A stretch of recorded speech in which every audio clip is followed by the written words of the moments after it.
I gotta tell you, this probably is the funniest stuff I've seen in a long time on social media, right? Because we passed the $900 billion stimulus package, right?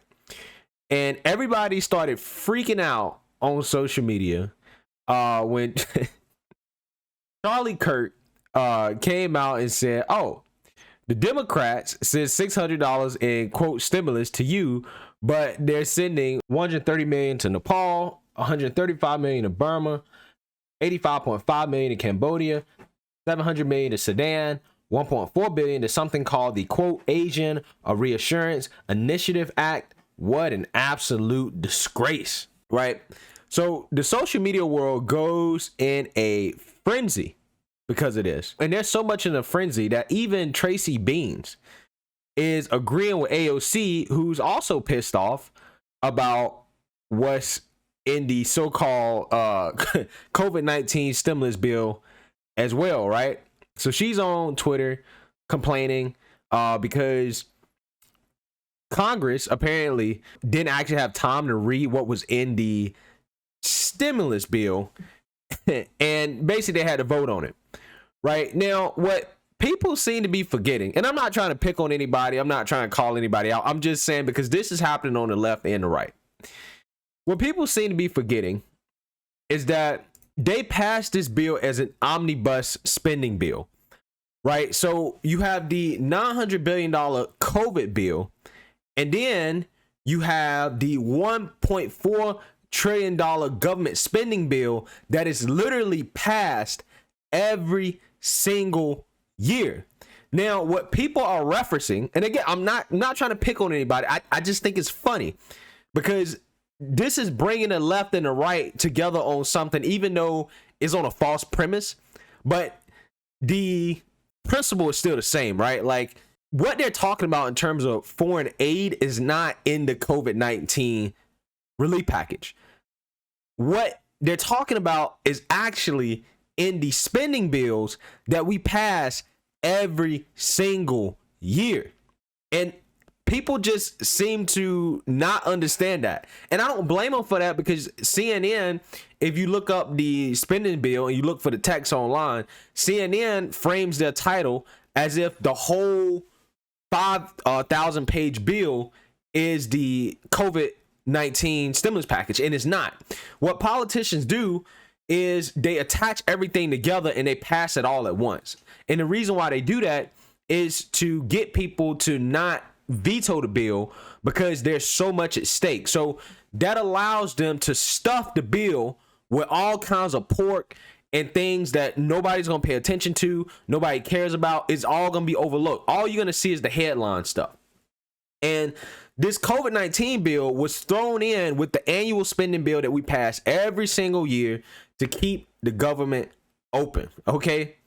And it's just funny to me because everybody's mad because they're thinking that the COVID-19 bill that's passed for the American people, they think that foreign aid is in that bill and it's actually not. What is actually in is in the same spending bill that we pass every single year. And I keep making that point because I knew this, but apparently a lot of people didn't know it, that we send foreign aid to these countries every single year. If you don't believe me, this is the 2019 bill, right? Well, I just looked up Israel just so you can see how much money we send to Israel. Not because I have anything against Israel. I'm just pointing out because Israel is a part of it too. And a lot of people are complaining about the funds that we send to Israel on social media.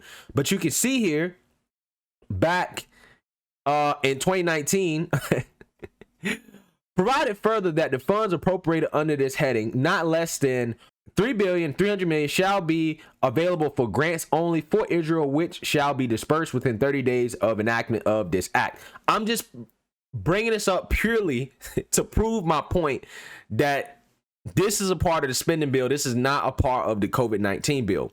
But my bigger point is this, guys. The left and the right are both upset now because they're seeing how much waste, fraud, and abuse is in our government. How many times have you heard from our politicians, hey, We don't have money for you, right? Especially coming off this stimulus package where the American people are getting $600, right? $600, right? And now you've opened up the spending bill, and now you see, wait, we get 600? All these other countries are getting millions? The military is getting 740 billion? What? Oh, all these people, all these national parks, all these museums, they're getting all this money and we're getting nothing? And I'm like, yeah, it happens every year. You know what I'm saying?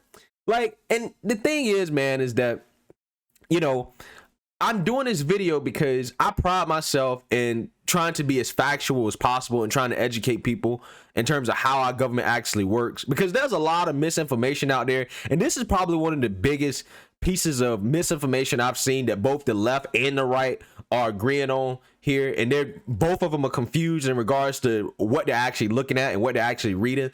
But all they see is these big numbers going to these other countries and places, and they're both just mad, right? I mean, you saw how crazy this is. You even got Candace Owens agreeing with AOC.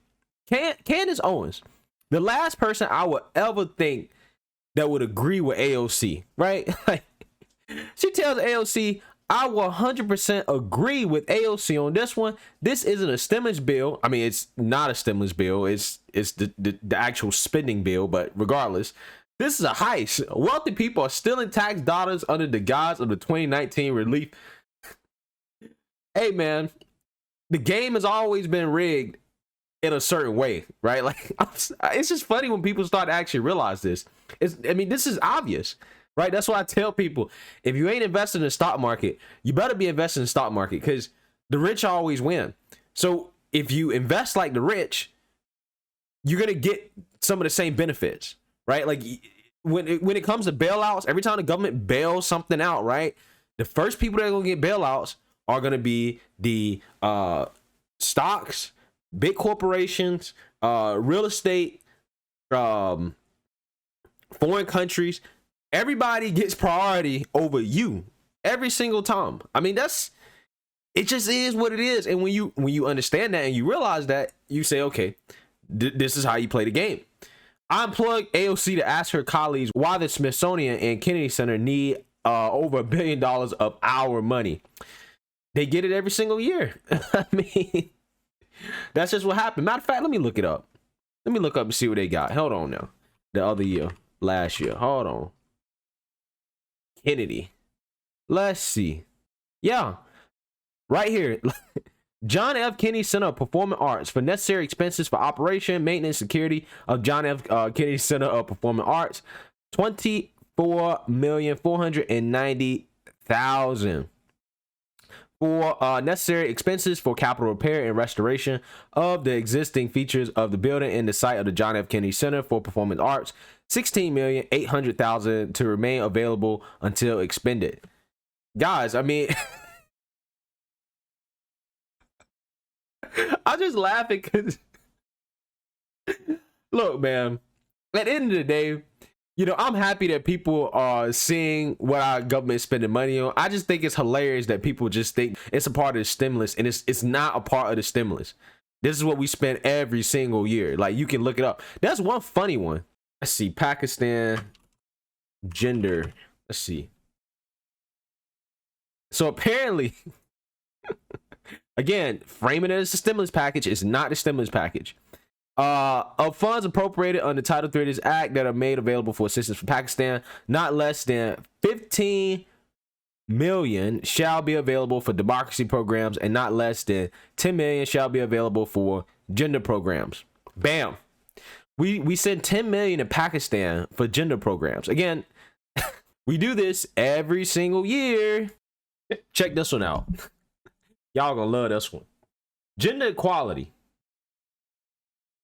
So I can't help but laughing, man. It's just so funny. So we have a gender equality under women's leadership of the funds appropriated in Title III of this act, not less than 50 million shall be made available for programs specifically designed to increase leadership opportunities for women in countries where women and girls suffer discrimination due to law, policy, or practice by strengthening protections for women's political status, expanding women's participation in political parties and elections, and increasing women's opportunities for leadership positions in the public and private sectors at the local, provincial, and national levels. Oof. This doesn't even sound like this is being spent just the United States.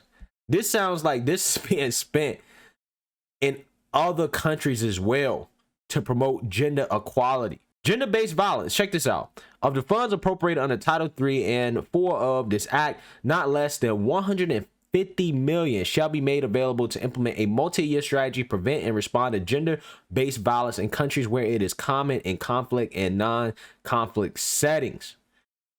Woo. A lot of people gonna be mad if they see that one. But yeah, I'm just saying, guys, my point is this: what you see in this spending bill is the waste, fraud, and abuse that we spend every single year. Okay, and the politicians love to tell us, the first thing they love to tell us, we don't have money for you. We don't have money for the American people. We are broke. We're in debt, which is true. We are in debt. But at the same time, debt is relative, right? The larger your economy is, the more debt your company can afford. I mean, your company is a true statement. That is true for a company too. But the more debt your country can afford, right? So as your country grows, you're going to accrue more debt. And our debt to GDP ratio is something like, what, 130% right now, which is basically the highest it's been since World War II. I mean, some people would say, wow, that's definitely something that we need to worry about. But people got to understand that the government is going to spend money regardless. And even the people that, you know, call themselves fiscal conservatives, and I call myself a fiscal conservative because I'm actually physically conservative in the sense that it's not just about tax cuts versus tax increases. For me, it's more about tax cuts are nice on an individual level, right? But for me, I'm more concerned about what policies actually create real economic growth, right? Like which policies are going to lead to a growth of the economy overall. That's what I'm really more concerned about, rather than a very simple argument of tax increases versus tax cuts, because quite honestly, it just depends, right? It depends. I think there's an optimal level, and then there's some times throughout our economy where increasing taxes may be the best thing to do from a fiscal conservative standpoint. I mean, I think Reagan increased taxes like 11, 12 times, right? Even though he's known for decreasing taxes, he actually increased taxes quite a few times. Any company, right, will understand there's a healthy amount of debt that a company can have, just like there's a healthy amount of debt that a country can have. Debt, by definition, is not bad for a country because sometimes you need debt to actually grow. I'm also not as concerned about the big government versus small government argument when it comes to economic policies, because I'm more concerned about the efficiency of the government, right? I don't think that our current social safety net is efficient for taking care of people in low income brackets. That's why I'm against our current social safety nets, because they're not efficient. Not because I don't believe we should have one. Obviously, I think most reasonable people would agree that a country needs some form of social safety net. It's just about how much do you need and how efficient is that social safety net for solving poverty. Also, our current social safety nets don't necessarily incentivize entrepreneurship or small business growth, because literally the more money you make, the less money you get. Again, I think our social safety net is terrible, right? And the amount of money that we spend on it, it's just not very efficient, right? So I think they need some new ideas in that realm. You know, and a lot of people tend to kind of get that confused. They want to oversimplify economics, right? Like if you ever listen to any economist, right, even the most famous economists will tell you that they don't actually understand economics, right? So I always laugh when people try to say that they understand economics. It's like, no, even the best economists in the world, Paul Krugman, Stiglitz, any of those people will tell you that when it comes to macroeconomics, none of them really understand it. Because it's that complicated. It's a social science. It's not a physical science like physics, where you can plug in an equation and you already know the outcome. That's not how it works. Humans are not rational people, so it's impossible to accurately predict our behavior and what that's actually going to lead to in terms of economic output. Is our current debt a problem? Some people will say yes. Some people will say no. Some people will say that our interest rates are low and we borrow in our own currency, so it's not a big deal. And then some people will say if we continue to run up the debt recklessly, that it could challenge the sovereignty of our financial institutions, of the dollar, and it could be something that our grandkids are going to have to pay for in the future. I think that you're going to see arguments across the spectrum for both. And like I said, my whole point is that even those economists have different opinions on that subject matter. But it's just funny, man, because stuff like this that brings the left and the right together is absolutely beautiful. Even if it's on a misunderstanding of the actual bill, it's really funny to see how this has brought the left and the right together.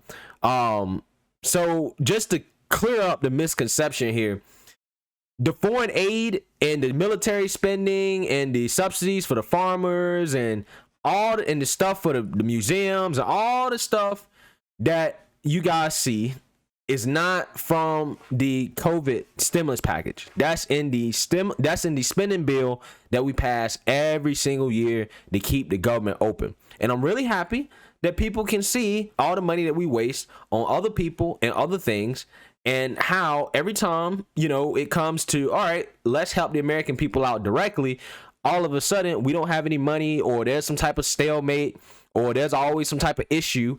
But again, there's no issues when it comes to spending money on the way that they want to spend money. So just remember that, going forward, when anytime you hear your politician talk about spending money and all this and that, just remember, this is what they spend money on every single year. So let me know what you guys think. And make sure you like, comment, and subscribe. Most importantly, share a Black conservative perspective. Peace.